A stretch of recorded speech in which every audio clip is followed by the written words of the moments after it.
Assalamualaikum warahmatullahi wabarakatuh. Nah, kali ini kita akan membahas tentang masalah ekonomi dan sistem ekonomi. Kemarin kita sudah membahas tentang konsep ilmu ekonomi, kemudian tentang kebutuhan, tentang kelangkaan, prinsip, serta motif ekonomi. Sekarang kita akan melanjutkan materi selanjutnya. Nah, di materi selanjutnya, ini terkait dengan KD 3.2, yakni menganalisis masalah ekonomi dalam sistem ekonomi. Jadi materi nanti yang akan kita bahas adalah terkait dengan masalah ekonomi itu apa saja, kemudian sistem ekonomi itu apa saja. Nah, yang pertama itu adalah masalah ekonomi klasik. Jadi, masalah ekonomi itu dibagi menjadi dua secara umum. Ada yang masalah ekonomi klasik sama masalah ekonomi modern. Yang pertama, masalah ekonomi klasik. Masalah ekonomi klasik, ini ada masalah produksi, kemudian masalah distribusi, dan juga masalah konsumsi. Kalau masalah produksi, ini terkait dengan masalah ekonomi yang terkait dengan kegiatan produksinya, kegiatan menghasilkan barang dan jasa. Kemudian kita sudah belajar bahwa sifat dari kebutuhan itu tidak terbatas, sedangkan alat pemuas kebutuhan sifatnya, ya benar, jadi alat pemuas kebutuhan itu sifatnya terbatas. Maka ini bisa menghambat terjadinya kegiatan produksi. Sumber daya alamnya ini sudah tersedia atau belum, masih ada di alam atau belum. Nah, ini biasanya menjadi kendala dalam kegiatan produksi. Ketika sumber daya alamnya ini langka, maka kegiatan produksi tidak bisa berjalan. Yang kedua, masalah distribusi. Masalah distribusi ini terkait dengan penyaluran barang dan jasa. Ketika distribusinya itu terlalu panjang, maka akan mengakibatkan pada biaya, menambah beban biaya. Nah, itu juga akan berpengaruh ke harganya. Jadi masalah distribusi ini juga harus diselesaikan agar harga jualnya itu tidak terlalu tinggi. Yang ketiga adalah masalah konsumsi. Masalah konsumsi ini terkait dengan apakah barang yang sudah diproduksi itu benar-benar diperlukan oleh masyarakat dan juga barang yang dihasilkan kemungkinan itu tidak bisa dikonsumsi oleh masyarakat karena masalah penyalurannya. Jadi, masalah konsumsi ini terkait juga dengan masalah produksi dan masalah distribusi. Apakah barang tersebut memang diperlukan oleh masyarakat? Ketika memang diperlukan, maka akan diproduksi. Kemudian, apakah ada masalah terkait dengan penyalurannya? Ketika ada masalah, maka diselesaikan di masalah distribusi agar masalah konsumsinya ini juga bisa terselesaikan. Jadi biasanya masalah-masalah dalam satu aspek konsumsi atau distribusi atau produksi ini juga akan berpengaruh pada aspek yang lainnya.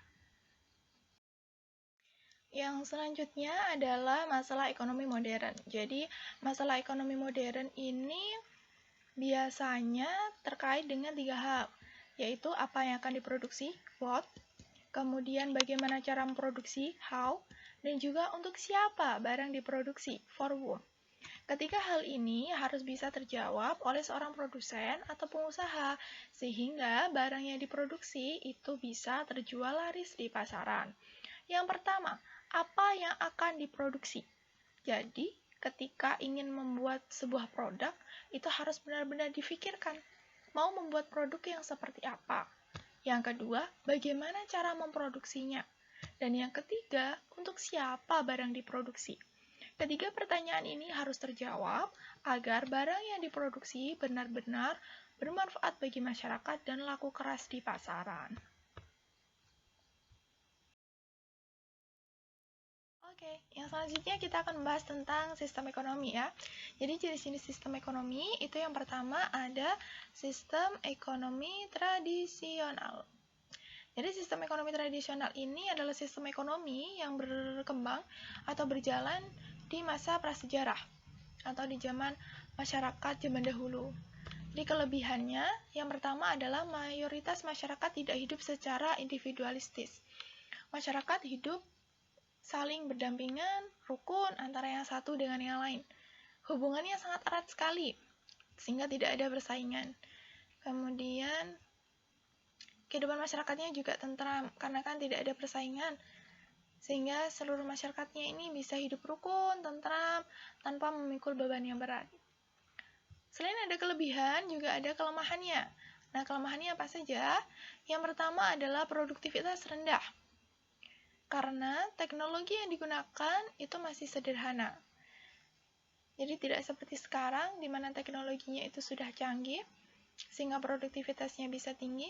Kalau dulu, produktivitasnya rendah. Dan tidak digunakan untuk menambah kesejahteraan, hanya untuk memenuhi kebutuhan hidup saja. Barang yang dihasilkan pun mutunya juga rendah. Yang penting bisa digunakan untuk memenuhi kebutuhan. Juga tidak memperhitungkan efektivitas dan efisiensi, serta sulit maju dan berkembang karena perubahan dianggap tabu. Jadi masyarakat pada zaman dahulu itu sulit sekali menerima perubahan.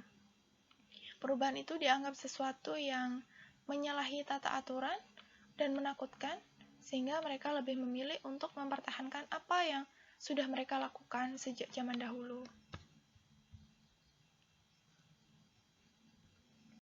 Selanjutnya adalah sistem ekonomi terpusat. Nah, di sistem ekonomi terpusat, ini ciri-cirinya adalah hak milik perorangan tidak diakui, karena semua faktor produksi dikuasai oleh pemerintah.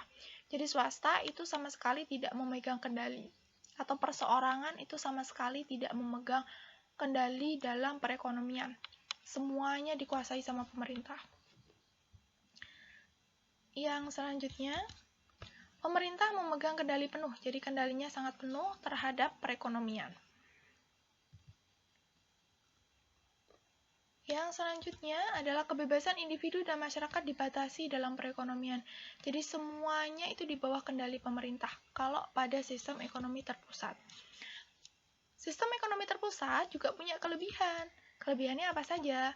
Yang pertama, masalah ekonomi lebih mudah diatasi karena semuanya itu bergantung pada kebijakan pemerintah. Jadi tidak perlu mempertimbangkan keinginan dari pihak swasta seperti apa, pemerintah bisa langsung mengambil kebijakan terkait dengan ekonomi.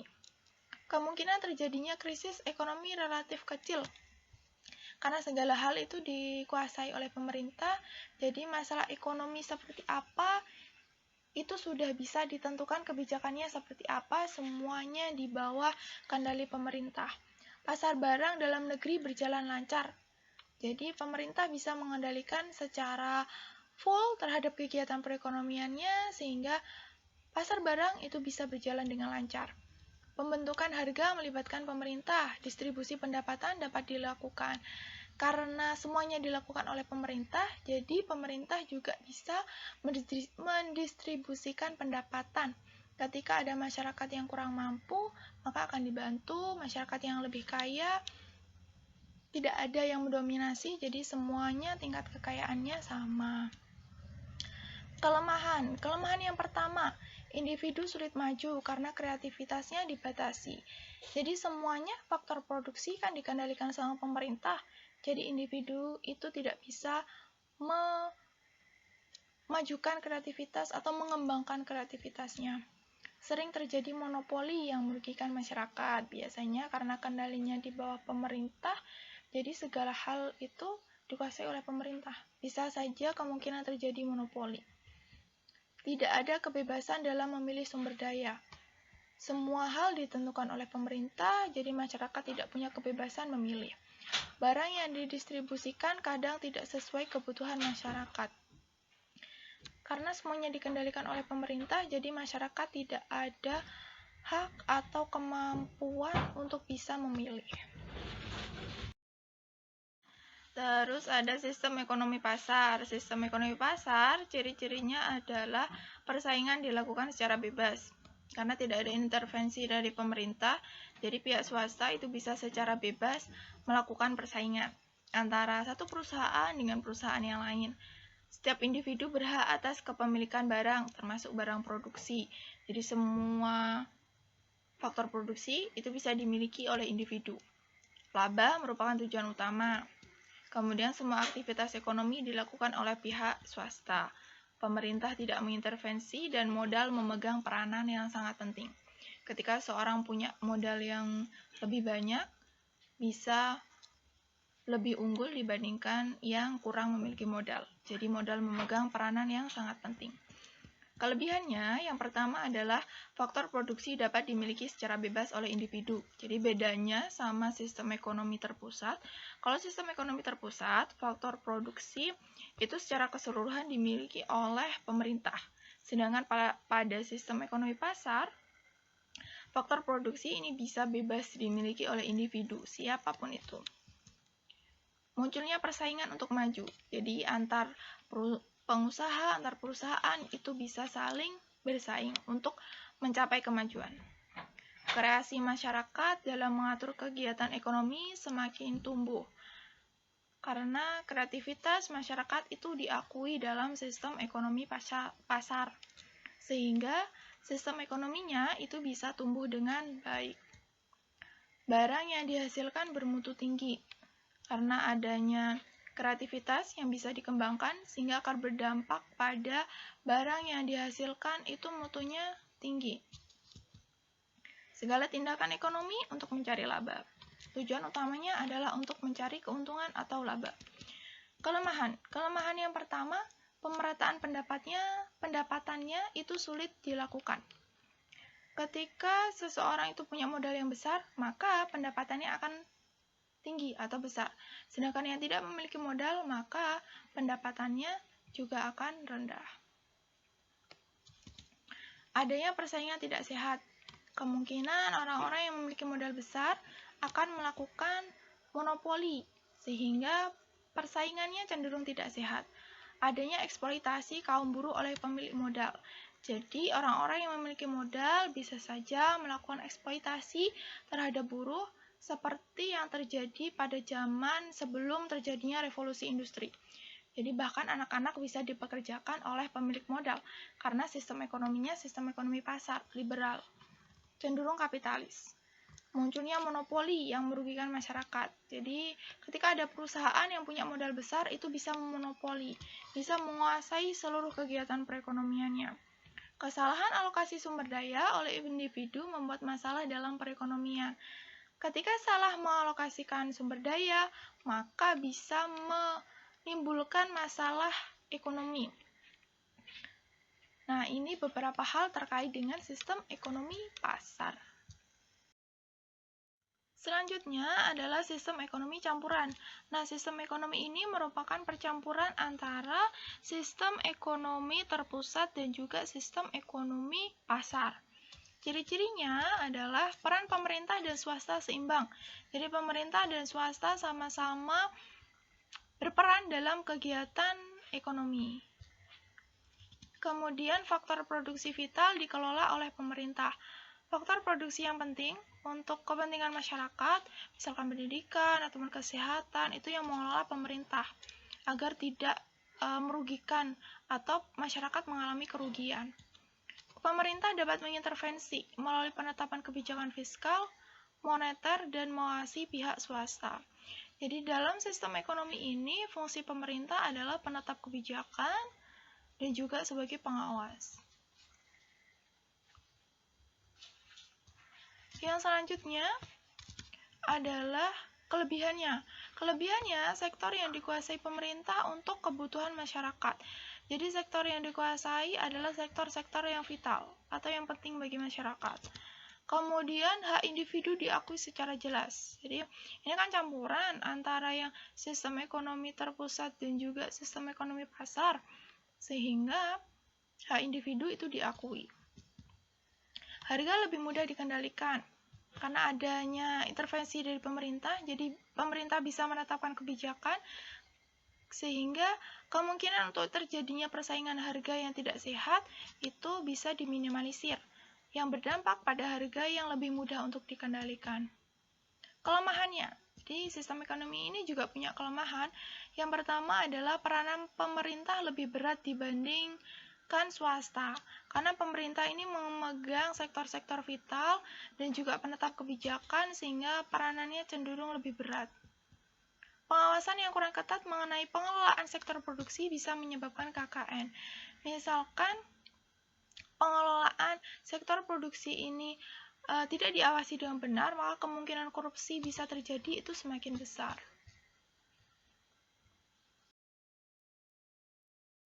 Selanjutnya adalah sistem ekonomi yang berlaku di Indonesia.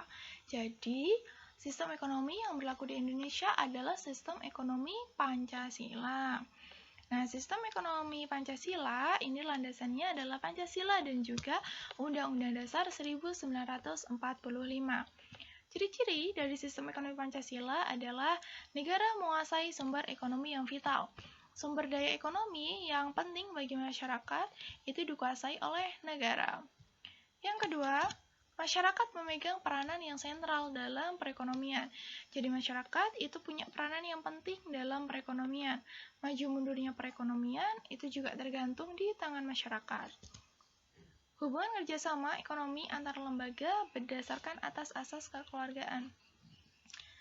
Antar lembaga ekonomi itu melakukan kerjasama menggunakan asas kekeluargaan sehingga seluruh lembaga ekonomi yang ada di Indonesia akan saling diuntungkan. Peran negara dan swasta itu penting, tapi tidak saling mendominasi. Jadi, antara negara dan juga swasta itu sama-sama saling bersinergi untuk memajukan perekonomian. Terkait dengan pelaksanaan sistem ekonomi Pancasila, ada beberapa hal yang dihindari. Yang pertama adalah sistem free fight liberalism.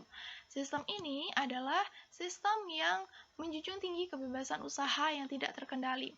Jadi, sistem ini berusaha untuk dihindari pelaksanaannya di Indonesia karena bisa mengakibatkan eksploitasi terhadap masyarakat yang berada di kelas bawah. Jadi, kemungkinan para pemilik modal itu bisa saja mengeksploitasi masyarakat kelas bawah. Nah, ini dihindari. Jangan sampai terjadi di Indonesia karena kemungkinannya bisa terjadi diskriminasi.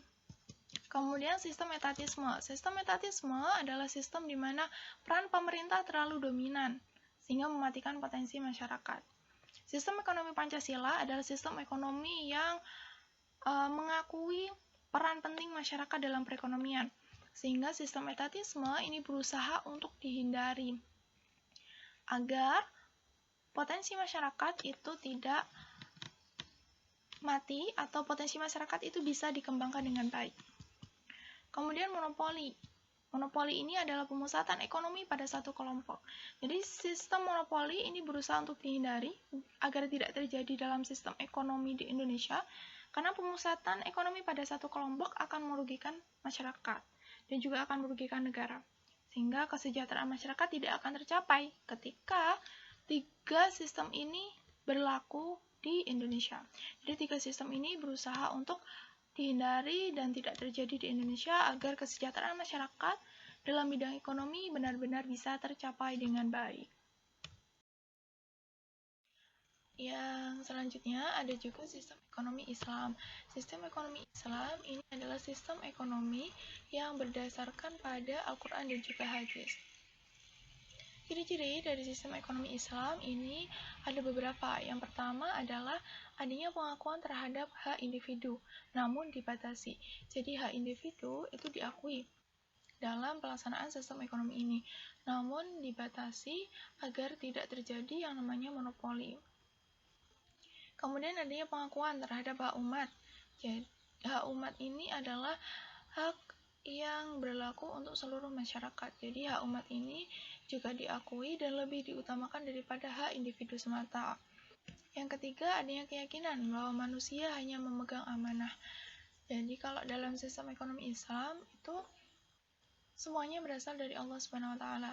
Manusia itu hanya memegang amanah saja, hanya diamanahi oleh Allah untuk melaksanakan berbagai kehidupan di bumi, salah satunya adalah melaksanakan kegiatan ekonomi. Yang kedua adalah adanya konsep halal dan haram. Jadi ada pelaksanaan konsep halal dan haram. Mana kegiatan ekonomi yang halal yang boleh dilakukan, mana yang dilarang atau yang haram. Adanya sistem sedekah. Dalam pelaksanaan sistem ekonomi Islam, ini untuk pendistribusian pendapatan atau agar seluruh masyarakat itu bisa sejahtera, maka dikenal yang namanya sistem sedekah. Jadi orang yang memiliki kelebihan harta, mereka bisa memberikan kelebihan hartanya kepada orang yang membutuhkan. Adanya larangan bunga. Larangan bunga ini karena dalam agama Islam itu dikenal yang namanya konsep riba. Jadi misalkan seseorang melakukan pinjaman ke bank, ada bunganya, nah itu dilarang dalam sistem ekonomi Islam karena merupakan salah satu bentuk dari riba. Larangan menimbun barang. Seseorang yang melakukan kegiatan ekonomi berdasarkan sistem ekonomi Islam itu tidak boleh menimbun barang karena bisa merugikan banyak pihak. Terima kasih, sekian pembelajaran kita hari ini. Semoga bisa bermanfaat. Wassalamualaikum warahmatullahi wabarakatuh.